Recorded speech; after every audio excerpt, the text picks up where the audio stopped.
योगी नहीं, अपने कर्मों की वजह से मिल्कीपुर चुनाव हारे अखिलेश यादव। 48 घंटों बाद हो गया सबसे बड़ा खुलासा। घमंड में चकनाचूर हो गए थे अखिलेश। हार की असली रिपोर्ट सामने आई तो डिंपल यादव के भी उड़ गए होश। अखिलेश यादव का ओवर कॉन्फिडेंस पड़ गया भारी। एक गलती की वजह से समाजवादी पार्टी चुनाव हारी।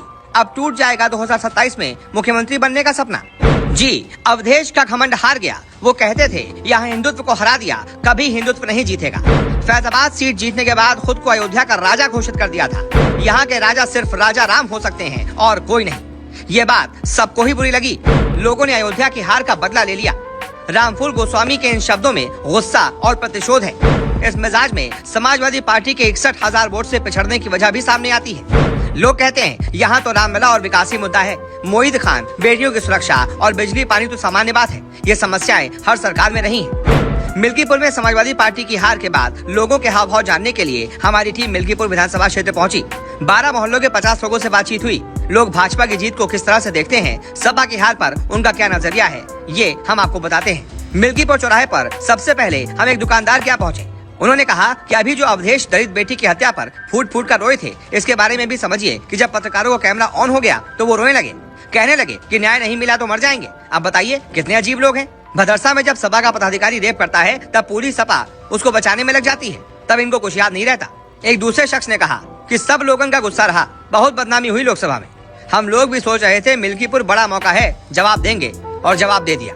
ये राम की नगरी है, ये सब जानते हैं। जनता को कुछ गलतफहमियां हो गई थी। खटाखट पटापट संविधान समाप्त कर देंगे। कुछ मुद्दे विपक्ष ने उड़ाए, लोग इधर उधर हुए, बस इतनी सी बात है। उसके बाद एक शख्स बोला कि रही बात सनातन की, सनातन कल भी एक था, आज भी एक है, और लोग इकट्ठा होते जा रहे हैं। लोकसभा चुनाव में भाजपा की हार का बदला इस विधानसभा चुनाव में ले लिया है। जितने वोट से लोकसभा की सीट हारे थे, उससे ज्यादा वोट से मिल्कीपुर सीट जिता दिया है। अयोध्या की जनता ने बदला ले लिया है, राजा को प्रजा बना दिया है। थोड़ी दूर चलने पर एक कारोबारी मिलते हैं। वो कहते हैं कि राम मंदिर बनने के बाद अयोध्या में भाजपा हार गई थी। अब लोगों का मूड बदल गया। कोई कह रहा है कि डीएम और एसएसपी भाजपा के एजेंट बनकर काम करते रहे, तो वो ही जाने क्यों कह रहा है। क्योंकि ये चुनाव बहुत निष्पक्ष हुआ है। बूथों पर सख्ती बहुत ज्यादा थी। सपा अगर बूथ कैप्चरिंग के बयान दे रही है तो सरासर गलत है। वो खिसिया गई है, इस वजह से ऐसे बयान दे रही है। समाजवादी पार्टी घमंड में चकनाचूर हो गई थी, इसलिए भगवान राम ने उसका घमंड चकनाचूर कर दिया है, उसका घमंड तोड़ दिया है और भारतीय जनता पार्टी को यहाँ से जिता दिया है। अब जो विकास करेगा वही जीतेगा। तो कुल मिलाकर खुद लोग कह रहे हैं कि समाजवादी पार्टी घमंड में चकनाचूर हो गई थी, वो जरूर बयान दे रही थी। इसी वजह से हमने सबक सिखा दिया और भारतीय जनता पार्टी का कमल इस सीट पर खिला दिया। ऐसे में आप बताइए, जनता की इस राय पर आपकी क्या राय है।